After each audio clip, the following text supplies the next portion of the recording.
گردن پہ چھری چلائی جائے اور اس کے خون کے قطرے ماں کے منہ کے اندر ڈال دیے جائے۔ امام ابن کثیر نے تفسیر ابن کثیر میں لکھا ہے، اور اللہ رب العزت نے خود اس کے ظلم کا تذکرہ کیا ہے۔ بیٹوں کو ذبح کرتا، بیٹوں کو ذبح کرتا، بچوں کو ذبح کرتا، بچیوں کو زندہ چھوڑتا، ان کو غلام بناتا، اور تاریخ کے بعض حوالے کہتے ہیں تقریباً 50,000 بنی اسرائیل کے بچے اس فرعون نے قتل کیے تھے۔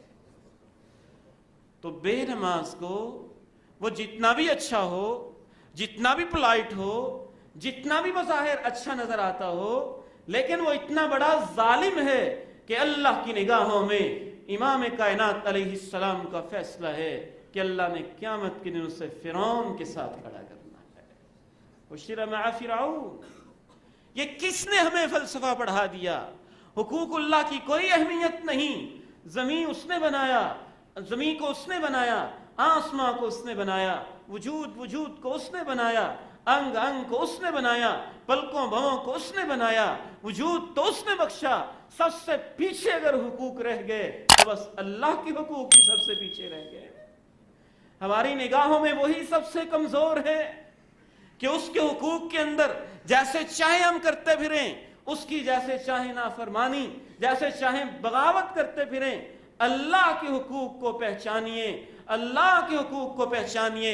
امام غزالی رحمہ اللہ تعالی فرمایا کرتے تھے، جس کے کانوں میں آواز آ جائے اللہ اکبر، اللہ اکبر، اللہ سب سے بڑا، اللہ سب سے بڑا، وہ دوڑتا دوڑتا مسجد میں آئے۔ جس طرح وہ آج اذان سن کے جلدی اٹھے گا، کل قیامت کے دن بھی جلدی اور آسانی سے اٹھ جائے گا۔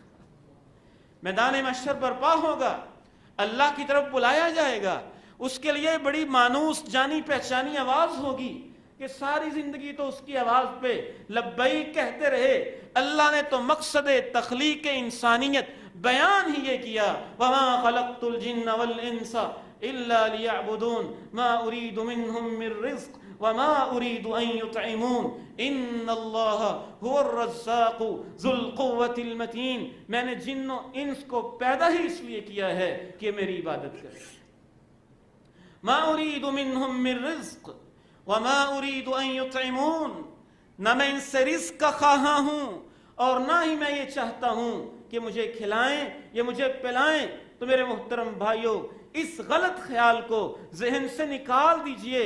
کتنے ہی ہمارے ایسے دوست ہیں، احباب ہیں، جاننے والے ہیں، ہمارے رشتہ دار ہیں، بھائی ہیں، بھتیجے ہیں، بھانجے ہیں، عزیز و اقارب ہیں، فیملی کے لوگ ہیں، آگے پیچھے جاننے والے متعارف قسم کے لوگ ہیں۔ ان سے آپ کہیں نماز پڑھیں تو کہتا ہے کوئی بات نہیں، میں نماز ہی نہیں پڑھتا نا، کسی پہ ظلم تو نہیں کرتا نا، نماز ہی چھوڑتا ہوں نا، کسی پہ ظلم تو نہیں کرتا، کسی کا حق تو نہیں کھاتا، میں رشوت تو نہیں لیتا، میں دکانوں پہ ناجائز قبضے تو نہیں کرتا، میں دھوکے تو نہیں دیتا، میں فراڈ تو نہیں کرتا، میں کرپشن تو نہیں کرتا، میں فلاں غلط کام تو نہیں کرتا، میں یتیموں کا حق تو نہیں کھاتا، میں فلاں کام تو نہیں کرتا، میں فلاں کام تو نہیں کرتا۔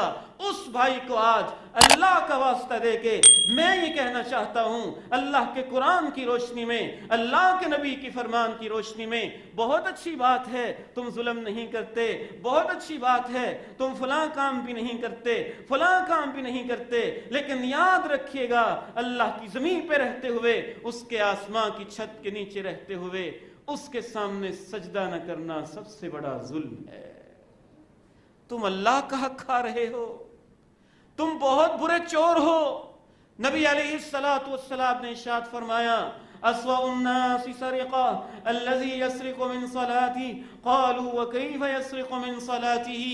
آپ کا ارشاد گرامی ہے، چور وہ بھی ہوتا ہے جو مال چوری کرتا ہے، چور وہ بھی ہوتا ہے جو عزتوں کو چراتا ہے، چور وہ بھی ہوتا ہے جو وقت اور ڈیوٹی کے اندر چوریاں کرتا ہے، چور وہ بھی ہوتا ہے جو انسانوں کے حقوق میں چوری کرتا ہے۔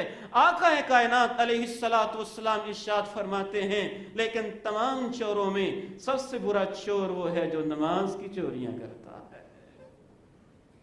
اسوأ الناس سرقة الذي يسرق من صلاتي قالوا وكيف يسرق من صلاتي قال لا يتم ركوعها ولا سجودها ولا خشوعها۔ آپ علیہ الصلاۃ والسلام نے اللہ کے حقوق ایک ایک کر کے بیان کیے۔ اللہ کے حقوق کا مسئلہ تو ایسا مسئلہ ہے، اگر اس کے اندر انسانوں نے کوتاہی کی ہے تو اللہ نے یہ عدالت تو اپنے نبیوں پہ بھی لگا دینی ہے۔ حضرت عیسیٰ علیہ الصلاۃ والسلام اللہ کے سامنے کھڑے ہیں، اللہ کا قرآن کہتا ہے میدان محشر ہے، سب انسان جمع ہیں، اور اللہ اپنے پیغمبر سے پوچھ رہا ہے انت قلت للناس اتخذونی وامی الہین من دون اللہ، اے میرے عیسیٰ پیغمبر کیا آپ نے اپنے امتیوں سے کہا تھا کہ تمہیں اور تمہاری ماں کو مجھے چھوڑ کے اپنا معبود بنا لیں؟ کیا آپ نے ان سے یہ کہا تھا؟ ان کے اوپر بھی عدالت لگی ہوئی ہے، اور اللہ کے حقوق عیسائیوں نے کھائے ہیں، لیکن اتمام حجت کے لیے اللہ کے پیغمبر علیہ الصلاۃ والسلام کو ان کے سامنے کھڑا کیا جا رہا ہے۔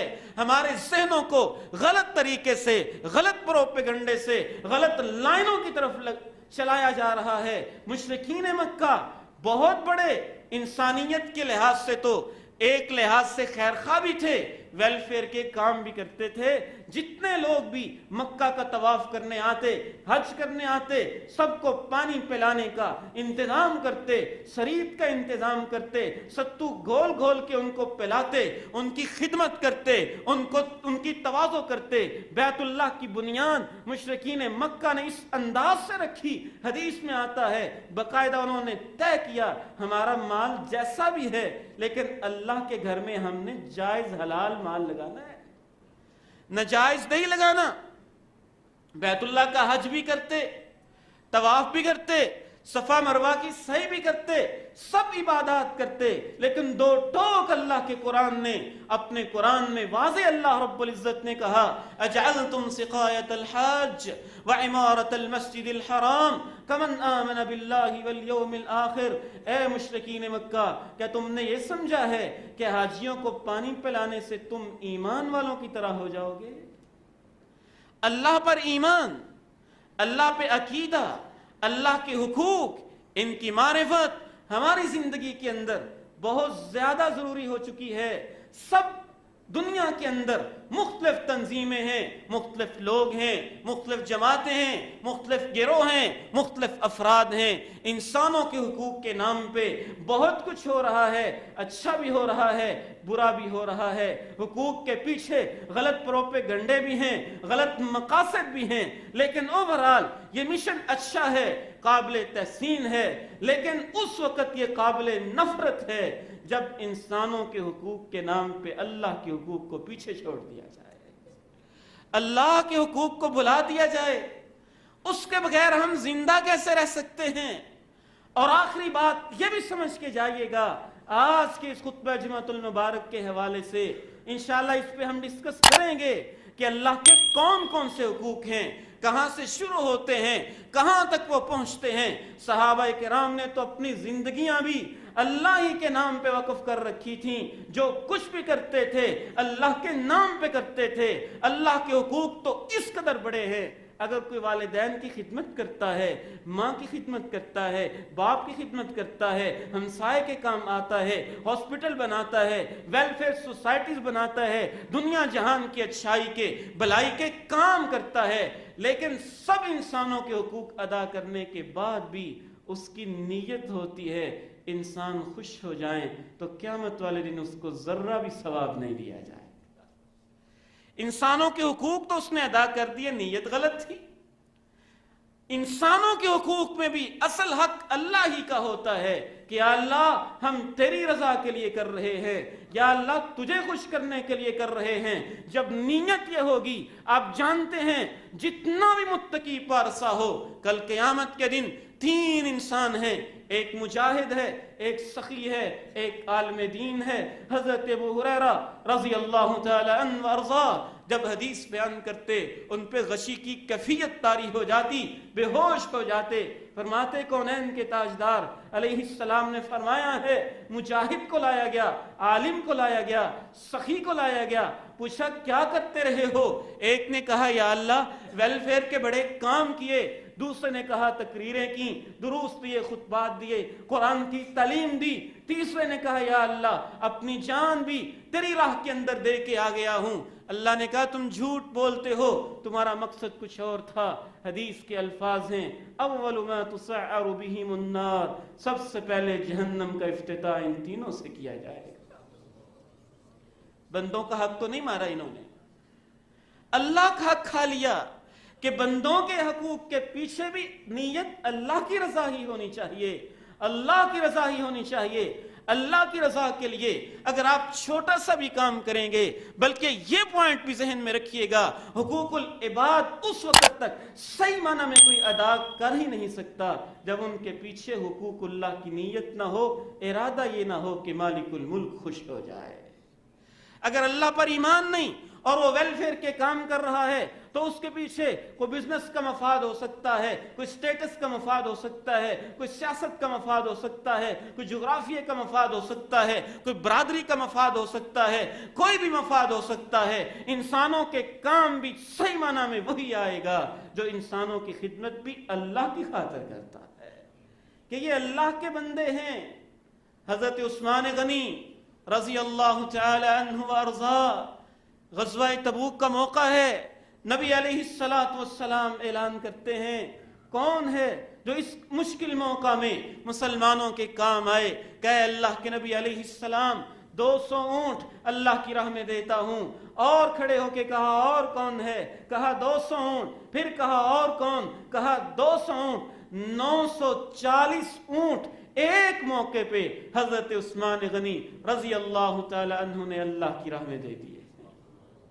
اس کے بعد 60 گھوڑے بھی دیے، 1000 کی تعداد پوری کی، اور کہہ رہے ہیں اللہ کی راہ میں دو، اللہ کی راہ میں دو۔